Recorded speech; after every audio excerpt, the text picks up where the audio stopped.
সুপ্রিয় দর্শক বন্ধুরা, থার্মোমিটারে তাপমাত্রা শূন্যের নিচে ২৮ ডিগ্রি ফারেনহাইট দেখাচ্ছে। এখানকার নদীগুলো এতটাই শক্তভাবে জমে যায় যে সেগুলোর ওপর দিয়ে ভারী ট্রাক অনায়াসে চলাচল করতে পারে। প্রতিদিন প্রায় ২০ ঘন্টা ধরে ঘন অন্ধকার পুরো এলাকাকে ঢেকে রাখে। বাইরে পা রাখার সঙ্গে সঙ্গেই বাতাস এতটাই ঠান্ডা লাগে যে মনে হয় তা ফুসফুসকে আগুনের মতো জ্বালিয়ে দিচ্ছে। সাইবেরিয়ার বরফে ঢাকা অরণ্যে বসবাসকারী উত্তরাঞ্চলের খাঁটি জনগোষ্ঠীর মানুষের কাছে এটাই স্বাভাবিক দৈনন্দিন জীবন, যেখানে আমাদের মধ্যে অধিকাংশ মানুষ এই পরিস্থিতিতে কয়েক ঘন্টার মধ্যেই টিকে থাকতে পারত না। সেখানে এই মানুষগুলো হাজার হাজার বছর ধরে শুধু বেঁচে নেই, বরং ভালোভাবেই বেড়ে উঠেছে। আপনি সাইবেরিয়ান টাইগার মাঝখানে দাঁড়িয়ে আছেন। চারদিক দেখতে প্রায় একরকম, দিগন্ত জুড়ে বিস্তৃত এক অন্তহীন সাদা বন। না আছে কোনো রাস্তা, না কোনো চিহ্ন, না কোনো জিপিএস সিগন্যাল। বেশিরভাগ মানুষই এমন অবস্থায় আতঙ্কিত হয়ে পড়বে, কিন্তু খাকি জনগোষ্ঠীর একজন মানুষ কখনোই পথ হারায় না। এর কারণ তারা রাস্তার দিকে তাকায় না, কারণ সেখানে কোনো রাস্তা নেই। তারা বরং বরফ ও গাছের আকারের দিকে নজর দেয়। এই অঞ্চলে হাজার হাজার বছর ধরে বাতাস একই দিক থেকে হয়েছে। এর ফলে বরফের ওপর বিশেষ ধরনের নকশা তৈরি হয়, যেগুলোকে বলা হয় শাস্ত্রগী। বাতাসের কারণে বরফে তৈরি হওয়া এই রেখাগুলো পরে তারা নিখুঁতভাবে বুঝে নিতে পারে কোন দিক উত্তর আর কোন দিক দক্ষিণ, যেন প্রকৃতি এখানে দিক নির্দেশক হিসেবে কাজ করে। শুধু বরফই নয় টাইগার, যে কোনো স্প্রু গাছ ভালো করে দেখলে আরেকটি বিষয় চোখে পড়ে। গাছের অপরের অংশটি সবসময় সামান্য দক্ষিণ দিকে ঝুঁকে থাকে, কারণ সেদিকেই সূর্যের আলো তুলনামূলক বেশি পাওয়া যায়। প্রতিটি গাছ যেন এক একটি জীবন্ত দিক নির্দেশক, যা ঘরের পথ দেখিয়ে দেয়। এই প্রাকৃতিক ন্যাভিগেশন ব্যবস্থায় প্রজন্মের পর প্রজন্ম ধরে পরিবারগুলোকে টিকিয়ে রেখেছে।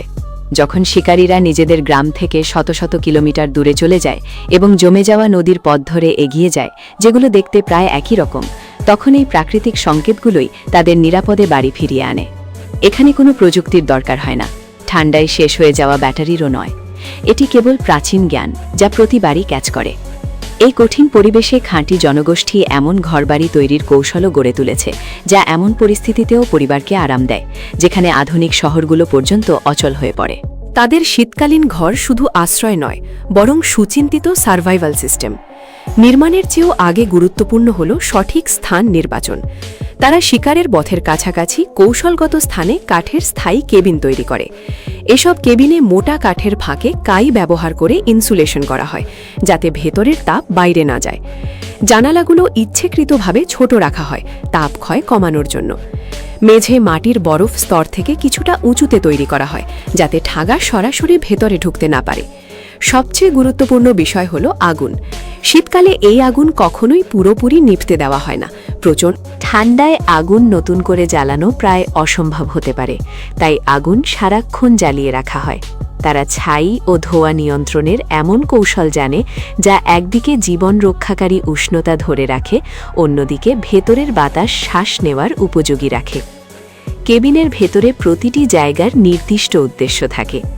আগুনের কাছাকাছি উষ্ণ এলাকা খাবার সংরক্ষণের জন্য, তুলনামূলক ঠান্ডা অংশ আর ঘুমানোর জায়গা এমনভাবে তৈরি করা হয় যাতে সর্বোচ্চ উষ্ণতা পাওয়া যায় এবং ক্ষতিকর গ্যাসের ঝুঁকি এড়ানো যায়। প্রয়োজনীয় সরঞ্জাম ও জরুরি সামগ্রী নির্দিষ্ট স্থানে রাখা হয়, যাতে সম্পূর্ণ অন্ধকারেও সেগুলো সহজে পাওয়া যায়। খাঁটি জনগোষ্ঠীর ঐতিহ্যবাহী চুম বা তাঁবু আকৃতির ঘরও উন্নত চিন্তার পরিচয় দেয়। এর দরজা সবসময় পূর্ব দিকে রাখা হয়। এর পেছনে শুধু আধ্যাত্মিক বিশ্বাসই নয়, বাস্তব কারণও আছে, কারণ এতে প্রবল বাতাসের প্রভাব কম পড়ে। ঘরের ভেতরে কিছু পবিত্র স্থান থাকে, যেখানে নির্দিষ্ট মানুষ প্রবেশ করে না।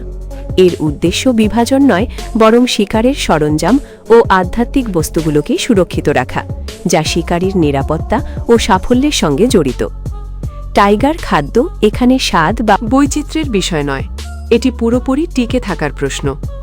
খাঁটি জনগোষ্ঠী এমন খাদ্যাভ্যাস করে তুলেছে, যা তীব্র শীতে মানবদেহকে কার্যকর রাখতে প্রয়োজনীয় সবকিছু সরবরাহ করে। এখানে চর্বি অত্যন্ত গুরুত্বপূর্ণ। শূন্যের নিচে তীব্র ঠান্ডায় শরীরে তাপমাত্রা ধরে রাখতে মানবদেহ বিপুল পরিমাণ শক্তি খরচ করে। তাই সাধারণ পরিবেশে উপযোগী কম চর্বিযুক্ত খাদ্য এখানে বিপজ্জনক হতে পারে। রেইনডিয়ারের মাংস প্রোটিন যোগায়, কিন্তু তার চর্বি ও অস্থিমজ্জায় শরীরকে সেই উচ্চ শক্তির জ্বালানি দেয়, যা ঠান্ডায় টিকে থাকতে সাহায্য করে। এমনকি তাজা রিনডিয়ারের রক্ত শীতকালীন খাদ্যের একটি নিয়মিত অংশ। শুনতে অস্বাভাবিক লাগলেও এই পরিবেশে বেঁচে থাকার জন্য এটি তাদের পরীক্ষিত ও কার্যকর জীবনধারা। কিন্তু এই অভ্যেসের পেছনে রয়েছে দৃঢ় বৈজ্ঞানিক ভিত্তি। যখন কেউ প্রাণঘাতী শীতের মধ্যে কাজ করে, তখন এক বাটি উষ্ণ ও তাজা রক্ত শরীরের সঙ্গে সঙ্গে শক্তি ও তাপ যোগায়। এটি স্বাভাবিকভাবেই লবণাক্ত এবং আয়রনে সমৃদ্ধ, যা শরীরের জন্য তাৎক্ষণিক শক্তিবর্ধক উপাদানের মতো কাজ করে। এটি কোনো আদিম বা অযোগ আচরণ নয়, বরং চরম পরিবেশের সঙ্গে মানিয়ে নেওয়া এক পরিশীলিত পুষ্টি ব্যবস্থা। রেনডিয়ারের প্রতিটি পুষ্টিকর উপাদান সম্পূর্ণভাবে ব্যবহার করাকে কেউ স্বাভাবিক বলে মনে করতে পারে, আবার কারো কাছে তা অস্বস্তিকর লাগতে পারে। এই অনুভূতির পার্থক্যই দেখায় পরিবেশ মানুষের খাদ্যাভ্যাসকে কিভাবে গড়ে তোলে। টাইগার ভেতরে খাবার সংরক্ষণের জন্য আলাদা কোনো রেফ্রিজারেটরের প্রয়োজন হয় না, কারণ পুরো ভূদৃশ্যটাই যেন এক বিশাল প্রাকৃতিক ফ্রিজার। মাংসকে অন্য প্রাণীদের নাগালের বাইরে রাখতে তারা যথেষ্ট উঁচুতে ঝুলিয়ে রাখে। পাশাপাশি সংরক্ষণ পদ্ধতি হিসেবে ব্যবহার করা হয় প্রাকৃতিক পার্মাফ্রস্ট। জমে থাকা মাটির ভেতর খুঁড়ে তৈরি করা বরফের গোদামগুলো স্থির তাপমাত্রা বজায় রাখে, যার ফলে খাবার মাসের পর মাস তাজা থাকে। তবে খাবারের গুরুত্ব শুধু পুষ্টির মধ্যে সীমাবদ্ধ নয়, এর গভীর সামাজিক তাৎপর্য রয়েছে। খাবার ভাগ করে নেওয়া এখানে টিকে থাকার এক ধরনের নিশ্চয়তা। এমন পরিবেশে যেখানে শিকারের একটি খারাপ মৌসুম পুরো সম্প্রদায়কে সংকটে ফেলতে পারে, সেখানে কারো সঙ্গে খাবার ভাগ না করা শুধু অশোভনী নয়, বরং বিপজ্জনকও হতে পারে। আজ যাকে সাহায্য করতে অস্বীকার করা হলো, আগামী দিন সেই মানুষটিই হয়তো একমাত্র ভরসা হয়ে উঠতে পারে। এই পারস্পরিক সহায়তার ব্যবস্থায় বহু কঠোর শীত পেরিয়ে সম্প্রদায়গুলোকে বাঁচিয়ে রেখেছে। এতক্ষণে যেসব টিকে থাকার কৌশলের কথা বলা হয়েছে, সেগুলো নিঃসন্দেহে বিস্ময়কর, তবে এগুলোই সব নয়। খাঁটি মানুষকে সত্যিকার অর্থে আলাদা করে তোলে বনের সঙ্গে তাদের আধ্যাত্মিক সম্পর্ক। এটি কেবল লোককথা বা অন্ধবিশ্বাস নয়, বরং প্রকৃতি ও পরিবেশ সম্পর্কে এক গভীর ও ব্যবহারিক বোঝাপড়া, যার বাস্তব উপকারিতা রয়েছে। এই দৃষ্টিভঙ্গি তাদের জীবনযাত্রায় প্রতিটি স্তরে প্রভাব ফেলেছে। খাঁটি মানুষের পোশাকও এই বুদ্ধিমত্তারই প্রমাণ। তারা এমন পোশাক তৈরি করেছে যা বাজারে পাওয়া অত্যন্ত দামি আর্কটিক গিয়ারকেও কার্যকারিতায় ছাড়িয়ে যায়। এর ভিত্তি হল এক অসাধারণ উপাদান সম্পর্কে গভীর জ্ঞান: রেইনডিয়ারের পশম। সাধারণভাবে মনে করা হয় পশম শুধু উষ্ণতা দেয়, কিন্তু রেইনডিয়ারের পশম আসলে প্রাকৃতিক প্রকৌশলের এক অনন্য উদাহরণ। প্রতিটি লোম ভেতর থেকে ফাঁপা, ছোট একটি নলের মতো, যার ভেতরে বাতাস আটকে থাকে। এর ফলে তৈরি হয় এক হালকা কিন্তু অত্যন্ত কার্যকর তাপ নিরোধক ব্যবস্থা, যা অনেক কৃত্রিম উপাদানের চেয়েও বেশি উষ্ণতা দেয়। এই পশম ব্যবহারের কৌশলেই লুকিয়ে আছে আসল বুদ্ধিমত্তা। তাদের ঐতিহ্যবাহী রেইনডিয়ার পশমের কোট, যাকে বলা হয় মেলিৎসা, নকশার দিক থেকে এক বিস্ময়। তীব্র শীতে দীর্ঘ যাত্রার সময় তারা হাত দুটো কোটের ভেতরে ঢুকিয়ে বেল্ট শক্ত করে বেঁধে নেয়। মুহূর্তের মধ্যেই সেই কোট একটি ঘুমানোর ব্যাগ ও বহনযোগ্য উষ্ণ আশ্রয়ে পরিণত হয়। প্রাকৃতিক তন্তুর মধ্য দিয়ে শরীরের আর্দ্রতা বেরিয়ে যেতে পারে, কিন্তু ঠান্ডা ভেতরে ঢুকতে পারে না। ভালোভাবে তৈরি একটি মেলিসা তাই অত্যন্ত মূল্যবান সম্পদ, কারণ এটি অনেক সময় জীবন ও মৃত্যুর মধ্যকার পার্থক্য গড়ে দেয়। তাদের জুতার ব্যবস্থাও সমানভাবে উন্নত। অতিরিক্ত উষ্ণতার জন্যে পশমের জুতার ভেতরে শুকনো ঘাস ভরা হয়। তারা হাতে একাধিক স্তরের দস্তানা পরে, যেখানে প্রতিটি স্তরের আলাদা ভূমিকা রয়েছে। মুখের সুরক্ষা তীব্র ঠান্ডার ক্ষতি থেকে রক্ষা করে, আবার একই সঙ্গে পরিষ্কারভাবে দেখা ও স্বাভাবিকভাবে শ্বাস নেওয়ার সুযোগ দেয়। পোশাকের প্রতিটি অংশ একসঙ্গে একটি সমন্বিত ব্যবস্থার মতো কাজ করে। এই কারণেই আর্কটিক অভিযাত্রী ও গবেষকরা দীর্ঘদিন ধরে এসব নকশা অধ্যয়ন করেছেন, যাতে আধুনিক উপকরণ দিয়ে তার কার্যকারিতা অনুকরণ করা যায়। তবুও প্রথাগত খাঁটি পোশাক বহু ক্ষেত্রে হাজার হাজার ডলারের কৃত্রিম গিয়ারের চেয়েও ভালো ফল দেয়।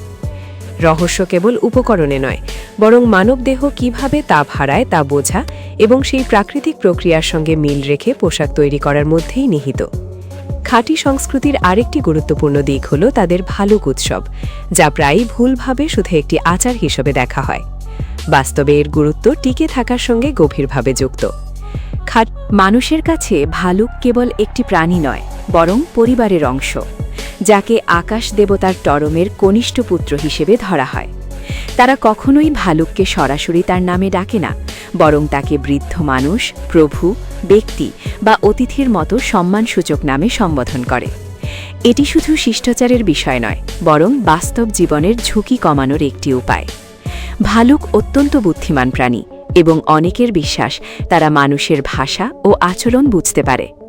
ভাষা ও আচরণের মাধ্যমে সম্মান দেখিয়ে শিকারীরা সংঘর্ষের সম্ভাবনা কমিয়ে আনে। তৃতীয় দিকটি হল বিপজ্জনক প্রাণীর মুখোমুখি হওয়ার সময় মানসিক ভারসাম্য বজায় রাখা, যাতে কেউ অসতর্ক বা অতিরিক্ত আক্রমণাত্মক হয়ে না ওঠে। ভালুক উৎসব মানুষের আচরণ, শিকারের কৌশল এবং মাংস সংরক্ষণের বিষয়ে গুরুত্বপূর্ণ জ্ঞানও প্রদান করে। তরুণেরা এখানে কোনো আনুষ্ঠানিক পাঠের মাধ্যমে নয়, বরং সরাসরি অংশগ্রহণের মধ্য দিয়ে শেখে। এর ফলে প্রয়োজনীয় টিকে থাকার দক্ষতাগুলো কোনো ফাঁক ছাড়াই প্রজন্ম থেকে প্রজন্মে পৌঁছে যায়। ভালুকের সঙ্গে এই আধ্যাত্মিক সম্পর্ক শিকারী ও প্রকৃতির মধ্যে সূক্ষ্ম সামঞ্জস্যে এক গভীর বোঝাপড়াকে প্রকাশ করে। ভালুককে শক্তিশালী এবং সম্মানের যোগ্য প্রাণী হিসেবে দেখে খাঁটি মানুষ একটি সুস্থ সতর্কতা বজায় রাখে, যা অতিরিক্ত আত্মবিশ্বাস থেকে রক্ষা করে। এমন এক পরিবেশে যেখানে ভালুকের কাছাকাছি একটি ভুল মারাত্মক পরিণতি ডেকে আনতে পারে। এই আধ্যাত্মিক কাঠামোই মানুষকে সজাগ ও নিরাপদ রাখে। আরেকটি বড় ভুল ধারণা পরিষ্কার করা জরুরি। খাঁটি সামানবাদ কোনো সাজসজ্জা বা বিনোদনের বিষয় নয়। এটি চরম টিকে থাকার পরিস্থিতিতে মানসিক চাপ সামলানোর এক পরিশীলিত ব্যবস্থা। যখন জীবন নির্ভর করে নিখুঁত সিদ্ধান্তের উপর, তখন মানসিক স্থিতি নিজেই একটি টিকে থাকার দক্ষতায় পরিণত হয়। খাঁটি মানুষের প্রাচীন দৃষ্টিতে অস্তিত্বকে 3টি স্তরে ভাগ করা হয়েছে। উপরের জগৎ, যেখানে আত্মারা বাস করে; মধ্যগত, যেখানে মানুষ রক্ষাকারী আত্মাদের সঙ্গে সহাবস্থান করে; এবং নিচের জগৎ, যার রোগ ও প্রস্থানজনিত ধারণার সঙ্গে যুক্ত। শামানরা এই জগৎগুলোর মধ্যে যাতায়াতের প্রতীকী ধারণার মাধ্যমে আরোগ্য, দিক নির্দেশনা এবং পূর্বপুরুষের শক্তির সঙ্গে সংযোগ বজায় রাখে। এটি বাইরে থেকে কুসংস্কার বলে মনে হতে পারে, কিন্তু এর মনস্তাত্ত্বিক বাস্তবতা গভীর। দীর্ঘ সময় বিচ্ছিন্ন অবস্থায় থাকা, প্রতিনিয়ত ঝুঁকিপূর্ণ পরিস্থিতির মুখোমুখি হওয়া কিংবা দুর্ঘটনা ও খাদ্য সংকটের প্রভাব, এসবই প্রচণ্ড মানসিক চাপ সৃষ্টি করে। সামাজিক ব্যবস্থা এই চাপকে প্রক্রিয়াজাত করা, কঠিন সিদ্ধান্ত নেওয়া এবং হতাশাজনক অবস্থাতেও আশা ধরে রাখার একটি কাঠামো দেয়। সোভিয়েত শাসনামলে সামানবাদ দমন করা হয়েছিল। ঢোল বাজানো নিষিদ্ধ হয়, আচার অনুষ্ঠান সীমাবদ্ধ করা হয় এবং সামানদের ওপর চাপ সৃষ্টি করা হয়। তবু এই বিশ্বাস গোপনে টিকেছিল, কারণ এটি এমন মৌলিক মানসিক চাহিদা পূরণ করত যা কোনো প্রশাসনিক কর্মসূচি পূরণ করতে পারেনি। আজ আবার সামাজিক চর্চার পুনরুজ্জীবন দেখা যাচ্ছে, কারণ সম্প্রদায়গুলো তাদের সাংস্কৃতিক ও মানসিক টিকে থাকার গুরুত্ব নতুন করে উপলব্ধি করছে। এই বিশ্বদৃষ্টি বাস্তব জীবনের আচরণকেও শক্তিশালী করে। বনে আত্মার উপস্থিতির বিশ্বাস প্রকৃতির সংকেতগুলোকে সতর্কভাবে পর্যবেক্ষণে উৎসাহ দেয়। জগৎগুলোর মধ্যে ভারসাম্য বজায় রাখার ধারণা টেকসই শিকার ও সম্পদ ব্যবস্থাপনায় রূপ নেয়। আর পূর্বপুরুষের জ্ঞানের উপর জোর দেওয়া নিশ্চিত করে যে টিকে থাকার শিক্ষা প্রজন্মের পর প্রজন্মে নির্ভুলভাবে পৌঁছে যায়। শীতকালে টাইগার ভেতর ভ্রমণ যেন ঝুঁকির সঙ্গে একটানা সহ অবস্থান। আর খাঁটি মানুষ এমন কৌশল গড়ে তুলেছে যা জমে যাওয়া নদীগুলোকে কার্যত চলাচলের পথ বানিয়ে দেয়। একই সঙ্গে এড়িয়ে চলে সেই ভাতগুলো যা অনভিজ্ঞ ভ্রমণকারীদের বিপদে ফেলতে পারে। শীতের মাসগুলোতে জমাট নদীগুলোই প্রধান পরিবহন নেটওয়ার্ক হিসেবে কাজ করে। তবে বরফের অবস্থা বুঝতে বিশেষ দক্ষতা লাগে, যা গড়ে তুলতে বহু বছর সময় লাগে। খাঁটি মানুষ শব্দ ও রং দেখে বরফের পুরুত্ব নির্ধারণ করতে পারে। শক্ত ও নিরাপদ বরফে আঘাত করলে গভীর ও প্রতিধ্বনিময় শব্দ শোনা যায়, আর পাতলা বরফ থেকে আসে উচ্চ ও ফাঁপা শব্দ, যা সতর্কবার্তা দেয়। বরফের রঙও তার গঠন প্রকাশ করে। পরিষ্কার নীল বরফ সবচেয়ে শক্ত, আর সাদা বা ধূসর বরফে বাতাসের ফাঁপা অংশ থাকে, যা ভার বহনের ক্ষমতা কমিয়ে দেয়।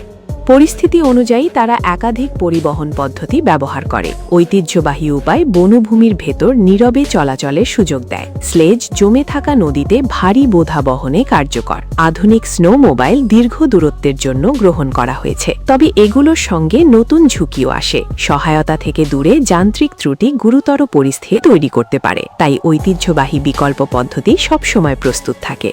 মানচিত্র বা জিপিএস ছাড়া চলাচলের জন্য একসঙ্গে বহু পরিবেশগত সংকেত পড়তে হয়। বাতাসের ধারাবাহিক প্রবাহ বরফে এমন গঠন তৈরি করে যা দিক নির্দেশ করে। গাছের বৃদ্ধির ধরন প্রচলিত আবহাওয়া ইঙ্গিত দেয়। প্রাণীদের পায়ের ছাপ নিরাপদ পথ দেখায় এবং ঝুঁকিপূর্ণ এলাকা সম্পর্কে সতর্ক করে। এমনকি শীতের স্বল্প দিনের আলোতেও সূর্যের অবস্থান দিক নির্দেশনার একটি ভিত্তি দেয়। তবু স্থায়ী ঝুঁকিকে হালকাভাবে নেওয়ার সুযোগ নেই। পাতলা বরফ হঠাৎ ভেঙে যেতে পারে, আর আকস্মিক ঝড় দৃশ্যমানতা শূন্যে নামিয়ে এনে পথ চলাকে কঠিন করে তুলতে পারে। চরম শীতে যন্ত্রপাতি নষ্ট হয়ে গেলে মানুষ সহায়তা থেকে বহু দূরে আটকে পড়তে পারে।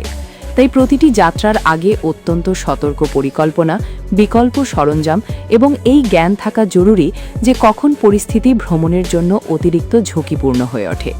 এই পরিবেশে ভুল সিদ্ধান্তের সুযোগ নেই। খাঁটি শিশুদের জন্মের পর থেকেই তীব্র শীতের মুখোমুখি হতে হয়।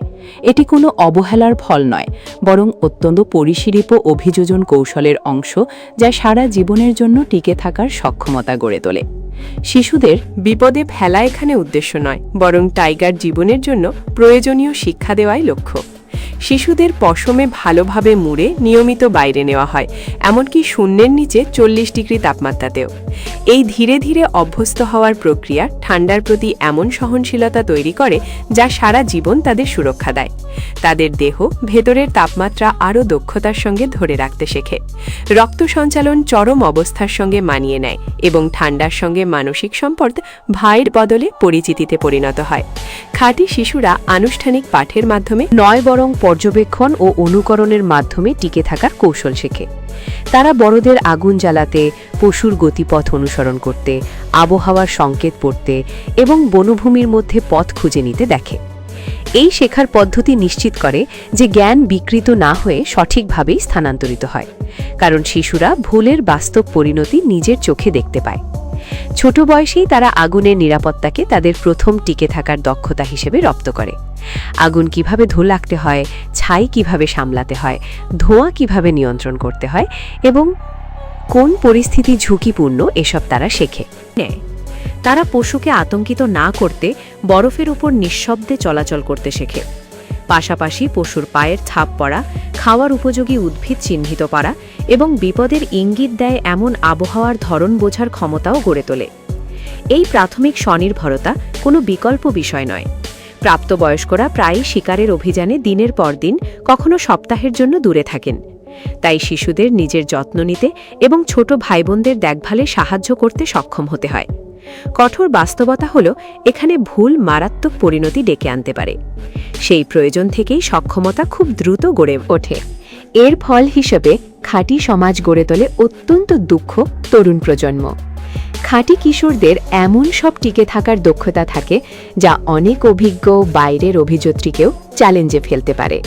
তারা পথহীন বনে দিক নির্দেশনা নিতে পারে, জরুরি আশ্রয় তৈরি করতে পারে, নিষ্প্রাণ মনে হওয়া ভূদৃশ্য থেকেও খাদ্য খুঁজে নিতে পারে এবং চাপের মধ্যে জীবন রক্ষাকারী সিদ্ধান্ত নিতে সক্ষম হয়।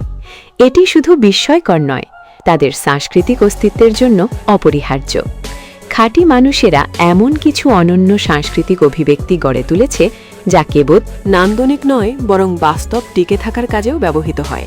তাদের সঙ্গীতে এমন কিছু বিরল তারযুক্ত বাদ্যযন্ত্র রয়েছে যা উত্তর সাইবেরিয়ার আর কোথাও দেখা যায় না। খুতাং নামের এক ধরনের বীণা, যার তার তৈরি এল্ক হরিণের স্নায়ু দিয়ে, এবং ঘোড়ার লোম দিয়ে তৈরি ছোট ধনুক আকৃতির বাদ্যযন্ত্র কেবল বিনোদনের জন্য ব্যবহৃত হতো না, এগুলো আচার ও গল্প বলার সময় বাজানো হতো, যার মাধ্যমে গুরুত্বপূর্ণ টিকে থাকার জ্ঞান প্রজন্মের পর প্রজন্মে ছড়িয়ে পড়ত। বিচ্ছিন্ন এই সমাজেই সঙ্গীত একাধিক টিকে খেতার ভূমিকা পালন করে।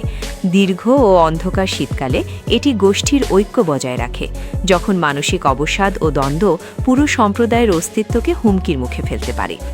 সঙ্গীত, শিকার, কৌশল, আবহাওয়ার ধরন, পথ নির্দেশনা এবং চলাচলের রুট সম্পর্কে জটিল তথ্য মনে রাখার একটি কাঠামো তৈরি করে।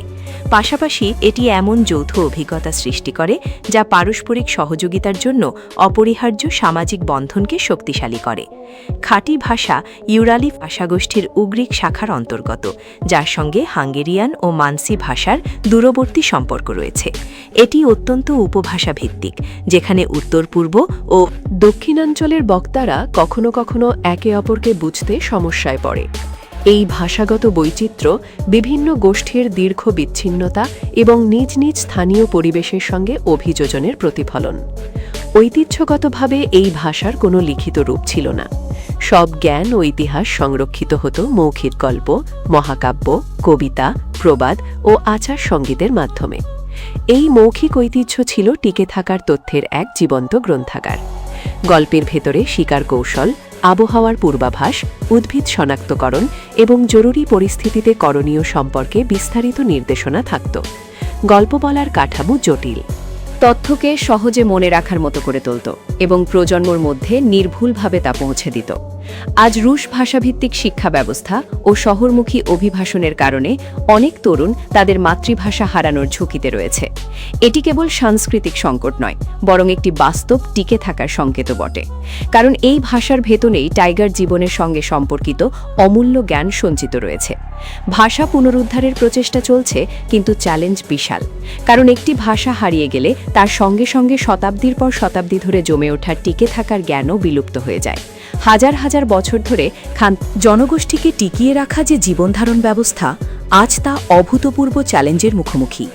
এই চ্যালেঞ্জগুলো শুধু তাদের সংস্কৃতিকেই নয়, বরং টাইগা অঞ্চলে তাদের শারীরিক অস্তিত্বকেও গভীরভাবে হুমকির মধ্যে ফেলেছে। আধুনিক সময়ের এই চাপগুলো স্পষ্ট করে দেখিয়ে দিচ্ছে যে তাদের প্রথাগত জ্ঞান আসলে কতটা পরিশীলিত, আবার একই সঙ্গে কতটা সংবেদনশীল ও সূক্ষ্ম ভারসাম্যের উপর দাঁড়িয়ে আছে। বিশেষ করে তেল ও গ্যাস শিল্পের বিস্তার খান্তিদের ঐতিহ্যবাহী অভিবাসন পথগুলোকে বিচ্ছিন্ন করে দিচ্ছে এবং সেই প্রাকৃতিক ব্যবস্থাগুলোকে ব্যাহত করছে যেগুলোর ওপর তারা সম্পূর্ণভাবে নির্ভরশীল। রাস্তা ও পাইপলাইন ঘন জঙ্গলকে খণ্ড বিখণ্ড করে দিচ্ছে, ফলে প্রথাগত দিক নির্ণয় ও চলাচল আগের চেয়ে অনেক বেশি কঠিন হয়ে উঠছে।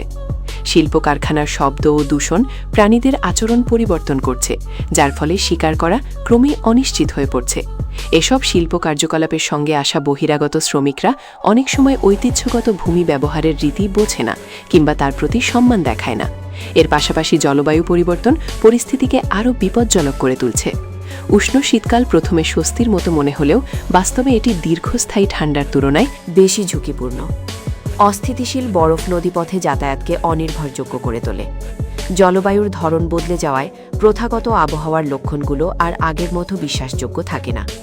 প্রাণীরা তাদের অভিবাসনের পথ ও সময়সূচি পরিবর্তন করছে, যার ফলে প্রজন্মের পর প্রজন্ম ধরে কার্যকর থাকা শিকার ব্যবস্থায় ব্যাঘাত করছে। উষ্ণতার এই প্রবণতা খাদ্য সংরক্ষণ ও মজুতকরণ কৌশলগুলোকেও প্রভাবিত করছে, যেগুলো দীর্ঘ সময় ধরে স্থায়ী হিমাঙ্কের ওপর নির্ভরশীল ছিল। যখন পরিবেশগত অবস্থা আর সেই রকম থাকে না যেগুলোর জন্য প্রথাগত জ্ঞান তৈরি হয়েছিল, তখন সেই জ্ঞান বাস্তবে প্রয়োগ করাই কঠিন হয়ে পড়ে। একই সঙ্গে সাংস্কৃতিক অস্তিত্ব সমানভাবে হুমকির মুখে পড়ছে। শিক্ষা ও কর্মসংস্থানের খোঁজে তরুণরা যখন শহরমুখী হয়, তখন ভাষা হারানোর গতি বেড়ে যায়। জীবিত থাকার জ্ঞান ধারণ করে রাখা মৌখিক ঐতিহ্য তখন ভেঙে পড়ে, কারণ তা ধরে রাখার মতো দক্ষ বক্তার সংখ্যা কমে যায়। আধুনিক ও সহজলভ্য বিকল্পের সামনে ঐতিহ্যবাহী দক্ষতাগুলো অনেক সময় অপ্রাসঙ্গিক বলে মনে হতে শুরু করে। তবে সম্ভবত সবচেয়ে বড় বিপদ হল ভূমির সঙ্গে গভীর সম্পর্কের বিলুপ্তি। শহুরে পরিবেশে বেড়ে ওঠা তরুণরা সেই নিবিড় পরিবেশগত জ্ঞান অর্জন করতে পারে না, যা টাইগারের টিকে থাকার জন্য অপরিহার্য। তারা কিছুটা সাংস্কৃতিক পরিচয় ধরে রাখতে পারলেও খান্তি পরিচয়কে যে ব্যবহারিক দক্ষতাগুলো সংজ্ঞায়িত করে, সেগুলো হারিয়ে ফেলে।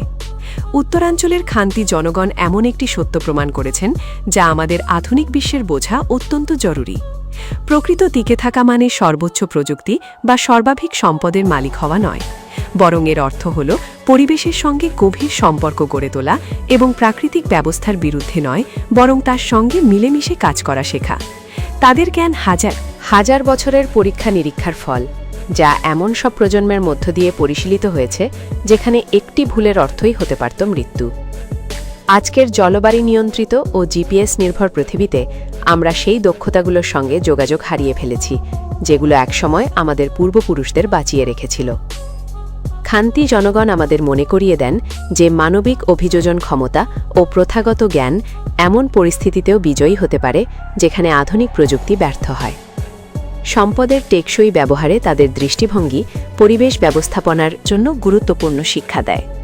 তাদের সম্প্রদায়ভিত্তিক জীবনধারণ কৌশল সংকটের সময় সামাজিক সহযোগিতার গুরুত্ব আমাদের সামনে তুলে ধরে। সবচেয়ে গুরুত্বপূর্ণ বিষয় হল তারা প্রমাণ করেন যে চরম পরিবেশ কখনোই সেই মানুষদের পরাজিত করতে পারে না যারা নিজেদের পরিবেশকে বোঝে এবং তার সীমাবদ্ধতাকে সম্মান করে। টিকে থাকার চাবিকাঠি হল জমির উপর আধিপত্য নয়, বরং জমির সঙ্গে সম্পর্ক। আমাদের পৃথিবী যখন ক্রমবর্ধমান পরিবেশগত চ্যালেঞ্জের মুখোমুখি হচ্ছে, তখন খান্তি জনগণের প্রজ্ঞা আগের যে কোনো সময়ের চেয়ে বেশি প্রাসঙ্গিক হয়ে উঠছে। এই তথ্যপূর্ণ ভিডিওটিকে লাইক দিয়ে সকলের সঙ্গে শেয়ার করে দেবেন। নিচে কমেন্টে আপনাদের মতামত জানাবেন। আর নতুন দর্শক হয়ে থাকলে সাবস্ক্রাইব করে আমাদের পাশে থাকবেন। নির্ভরতা কোনো বিকল্প বিষয় নয়। প্রাপ্তবয়স্করা প্রায়ই শিকারের অভিযানে দিনের পর দিন, কখনো সপ্তাহের জন্য দূরে থাকেন। তাই শিশুদের নিজের যত্ন নিতে এবং ছোট ভাইবোনদের দেখভালে সাহায্য করতে সক্ষম হতে হয়। কঠোর বাস্তবতা হল এখানে ভুল মারাত্মক পরিণতি ডেকে আনতে পারে। সেই প্রয়োজন থেকেই সক্ষমতা খুব দ্রুত গড়ে ওঠে। এর ফল হিসেবে খাঁটি সমাজ গড়ে তোলে অত্যন্ত দুঃখ তরুণ প্রজন্ম। খাঁটি কিশোরদের এমন সব টিকে থাকার দক্ষতা থাকে যা অনেক অভিজ্ঞ বাইরের অভিযাত্রীকেও চ্যালেঞ্জে ফেলতে পারে। তারা পথহীন বনে দিক নির্দেশনা নিতে পারে, জরুরি আশ্রয় তৈরি করতে পারে, নিষ্প্রাণ মনে হওয়া ভূদৃশ্য থেকেও খাদ্য খুঁজে নিতে পারে এবং চাপের মধ্যে জীবন রক্ষাকারী সিদ্ধান্ত নিতে সক্ষম হয়। এটি শুধু বিস্ময়কর নয়, তাদের সাংস্কৃতিক অস্তিত্বের জন্য অপরিহার্য। খাঁটি মানুষেরা এমন কিছু অনন্য সাংস্কৃতিক অভিব্যক্তি গড়ে তুলেছে যা কেবল নান্দনিক নয়, বরং বাস্তব টিকে থাকার কাজেও ব্যবহৃত হয়। তাদের সঙ্গীতে এমন কিছু বিরল তারযুক্ত বাদ্যযন্ত্র রয়েছে যা উত্তর সাইবেরিয়ার আর কোথাও দেখা যায় না। খুতাং নামের এক ধরনের বীণা, যার তার তৈরি এল্ক হরিণের স্নায়ু দিয়ে, এবং ঘোড়ার লোম দিয়ে তৈরি ছোট ধনুক আকৃতির বাদ্যযন্ত্র কেবল বিনোদনের জন্য ব্যবহৃত হতো না, এগুলো আচার ও গল্প বলার সময় বাজানো হতো, যার মাধ্যমে গুরুত্বপূর্ণ টিকে থাকার জ্ঞান প্রজন্মের পর প্রজন্মে ছড়িয়ে পড়ত। বিচ্ছিন্ন এই সমাজেই সঙ্গীত একাধিক টিকে খেতার ভূমিকা পালন করে। দীর্ঘ ও অন্ধকার শীতকালে এটি গোষ্ঠীর ঐক্য বজায় রাখে, যখন মানসিক অবসাদ ও দ্বন্দ্ব পুরো সম্প্রদায়ের অস্তিত্বকে হুমকির মুখে ফেলতে পারে। সঙ্গীত শিকার কৌশল, আবহাওয়ার ধরন, পথ নির্দেশনা এবং চলাচলের রুট সম্পর্কে জটিল তথ্য মনে রাখার একটি কাঠামো তৈরি করে।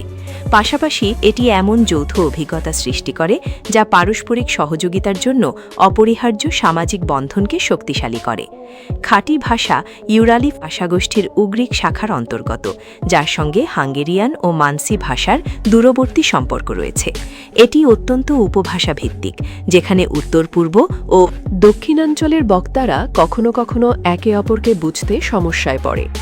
এই ভাষাগত বৈচিত্র্য বিভিন্ন গোষ্ঠীর দীর্ঘ বিচ্ছিন্নতা এবং নিজ নিজ স্থানীয় পরিবেশের সঙ্গে অভিযোজনের প্রতিফলন। ঐতিহ্যগতভাবে এই ভাষার কোনো লিখিত রূপ ছিল না। সব জ্ঞান ও ইতিহাস সংরক্ষিত হতো মৌখিক গল্প, মহাকাব্য, কবিতা, প্রবাদ ও আচার সঙ্গীতের মাধ্যমে। এই মৌখিক ঐতিহ্য ছিল টিকে থাকার তথ্যের এক জীবন্ত গ্রন্থাগার।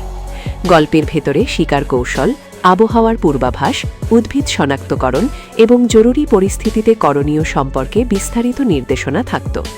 গল্প বলার কাঠামো জটিল, তথ্যকে সহজে মনে রাখার মতো করে তুলত এবং প্রজন্মর মধ্যে নির্ভুলভাবে তা পৌঁছে দিত। আজ রুশ ভাষাভিত্তিক শিক্ষা ব্যবস্থা ও শহরমুখী অভিভাষণের কারণে অনেক তরুণ তাদের মাতৃভাষা হারানোর ঝুঁকিতে রয়েছে। এটি কেবল সাংস্কৃতিক সংকট নয়, বরং একটি বাস্তব টিকে থাকার সংকেতও বটে। কারণ এই ভাষার ভেতরেই টাইগার জীবনের সঙ্গে সম্পর্কিত অমূল্য জ্ঞান সঞ্চিত রয়েছে। ভাষা পুনরুদ্ধারের প্রচেষ্টা চলছে, কিন্তু চ্যালেঞ্জ বিশাল।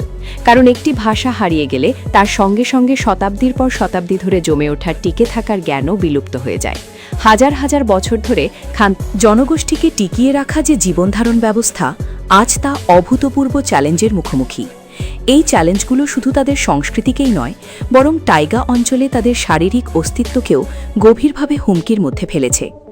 আধুনিক সময়ের এই চাপগুলো স্পষ্ট করে দেখিয়ে দিচ্ছে যে তাদের প্রথাগত জ্ঞান আসলে কতটা পরিশীলিত, আবার একই সঙ্গে কতটা সংবেদনশীল ও সূক্ষ্ম ভারসাম্যের উপর দাঁড়িয়ে আছে।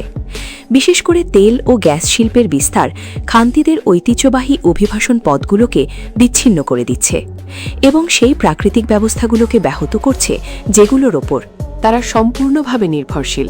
রাস্তা ও পাইপলাইন ঘন জঙ্গলকে খণ্ড বিখণ্ড করে দিচ্ছে, ফলে প্রথাগত দিক নির্ণয় ও চলাচল আগের চেয়ে অনেক বেশি কঠিন হয়ে উঠছে। শিল্প কারখানার শব্দ ও দূষণ প্রাণীদের আচরণ পরিবর্তন করছে, যার ফলে শিকার করা ক্রমেই অনিশ্চিত হয়ে পড়ছে। এসব শিল্প কার্যকলাপের সঙ্গে আসা বহিরাগত শ্রমিকরা অনেক সময় ঐতিহ্যগত ভূমি ব্যবহারের রীতি বোঝে না কিংবা তার প্রতি সম্মান দেখায় না। এর পাশাপাশি জলবায়ু পরিবর্তন পরিস্থিতিকে আরও বিপজ্জনক করে তুলছে। উষ্ণ শীতকাল প্রথমে স্বস্তির মতো মনে হলেও বাস্তবে এটি দীর্ঘস্থায়ী ঠান্ডার তুলনায় বেশি ঝুঁকিপূর্ণ। অস্থিতিশীল বরফ নদীপথে যাতায়াতকে অনির্ভরযোগ্য করে তোলে। জলবায়ুর ধরন বদলে যাওয়ায় প্রথাগত আবহাওয়ার লক্ষণগুলো আর আগের মতো বিশ্বাসযোগ্য থাকে না। প্রাণীরা তাদের অভিবাসনের পথ ও সময়সূচি পরিবর্তন করছে, যার ফলে প্রজন্মের পর প্রজন্ম ধরে কার্যকর থাকা শিকার ব্যবস্থায় ব্যাঘাত করছে। উষ্ণতার এই প্রবণতা খাদ্য সংরক্ষণ ও মজুতকরণ কৌশলগুলোকেও প্রভাবিত করছে, যেগুলো দীর্ঘ সময় ধরে স্থায়ী হিমাঙ্কের ওপর নির্ভরশীল ছিল। যখন পরিবেশগত অবস্থা আর সেই রকম থাকে না যেগুলোর জন্য প্রথাগত জ্ঞান তৈরি হয়েছিল, তখন সেই জ্ঞান বাস্তবে প্রয়োগ করাই কঠিন হয়ে পড়ে। একই সঙ্গে সাংস্কৃতিক অস্তিত্ব সমানভাবে হুমকির মুখে পড়ছে। শিক্ষা ও কর্মসংস্থানের খোঁজে তরুণরা যখন শহরমুখী হয়, তখন ভাষা হারানোর গতি বেড়ে যায়। জীবিত থাকার জ্ঞান ধারণ করে রাখা মৌখিক ঐতিহ্য তখন ভেঙে পড়ে, কারণ তা ধরে রাখার মতো দক্ষ বক্তার সংখ্যা কমে যায়। আধুনিক ও সহজলভ্য বিকল্পের সামনে ঐতিহ্যবাহী দক্ষতাগুলো অনেক সময় অপ্রাসঙ্গিক বলে মনে হতে শুরু করে। তবে সম্ভবত সবচেয়ে বড় বিপদ হল ভূমির সঙ্গে গভীর সম্পর্কের বিলুপ্তি। শহুরে পরিবেশে বেড়ে ওঠা তরুণরা সেই নিবিড় পরিবেশগত জ্ঞান অর্জন করতে পারে না, যা টাইগারের টিকে থাকার জন্য অপরিহার্য। তারা কিছুটা সাংস্কৃতিক পরিচয় ধরে রাখতে পারলেও খান্তি পরিচয়কে যে ব্যবহারিক দক্ষতাগুলো সংজ্ঞায়িত করে সেগুলো হারিয়ে ফেলে। উত্তরাঞ্চলের খান্তি জনগণ এমন একটি সত্য প্রমাণ করেছেন যা আমাদের আধুনিক বিশ্বের বোঝা অত্যন্ত জরুরি। প্রকৃত টিকে থাকা মানে সর্বোচ্চ প্রযুক্তি বা সর্বাধিক সম্পদের মালিক হওয়া নয়, বরং এর অর্থ হল পরিবেশের সঙ্গে গভীর সম্পর্ক গড়ে তোলা এবং প্রাকৃতিক ব্যবস্থার বিরুদ্ধে নয়, বরং তার সঙ্গে মিলেমিশে কাজ করা শেখা। তাদের জ্ঞান হাজার হাজার বছরের পরীক্ষা নিরীক্ষার ফল, যা এমন সব প্রজন্মের মধ্য দিয়ে পরিশীলিত হয়েছে যেখানে একটি ভুলের অর্থই হতে পারত মৃত্যু। আজকের জলবায়ু নিয়ন্ত্রিত ও জিপিএস নির্ভর পৃথিবীতে আমরা সেই দক্ষতাগুলোর সঙ্গে যোগাযোগ হারিয়ে ফেলেছি, যেগুলো একসময় আমাদের পূর্বপুরুষদের বাঁচিয়ে রেখেছিল। খান্তি জনগণ আমাদের মনে করিয়ে দেন যে মানবিক অভিযোজন ক্ষমতা ও প্রথাগত জ্ঞান এমন পরিস্থিতিতেও বিজয়ী হতে পারে যেখানে আধুনিক প্রযুক্তি ব্যর্থ হয়। সম্পদের টেকসই ব্যবহারে তাদের দৃষ্টিভঙ্গি পরিবেশ ব্যবস্থাপনার জন্য গুরুত্বপূর্ণ শিক্ষা দেয়। তাদের সম্প্রদায়ভিত্তিক জীবনধারণ কৌশল সংকটের সময় সামাজিক সহযোগিতার গুরুত্ব আমাদের সামনে তুলে ধরে। সবচেয়ে গুরুত্বপূর্ণ বিষয় হল তারা প্রমাণ করেন যে চরম পরিবেশ কখনোই সেই মানুষদের পরাজিত করতে পারে না যারা নিজেদের পরিবেশকে বোঝে এবং তার সীমাবদ্ধতাকে সম্মান করে। টিকে থাকার চাবিকাঠি হল জমির উপর আধিপত্য নয়, বরং জমির সঙ্গে সম্পর্ক। আমাদের পৃথিবী যখন ক্রমবর্ধমান পরিবেশগত চ্যালেঞ্জের মুখোমুখি হচ্ছে, তখন খান্তি জনগণের প্রজ্ঞা আগের যে কোনো সময়ের চেয়ে বেশি প্রাসঙ্গিক হয়ে উঠছে। এই তথ্যপূর্ণ ভিডিওটিকে লাইক দিয়ে সকলের সঙ্গে শেয়ার করে দেবেন। নিচে কমেন্টে আপনাদের মতামত জানাবেন। আর নতুন দর্শক হয়ে থাকলে সাবস্ক্রাইব করে আমাদের পাশে থাকবেন। সর্বশেষে থ্যাঙ্কস ফর ওয়াচিং।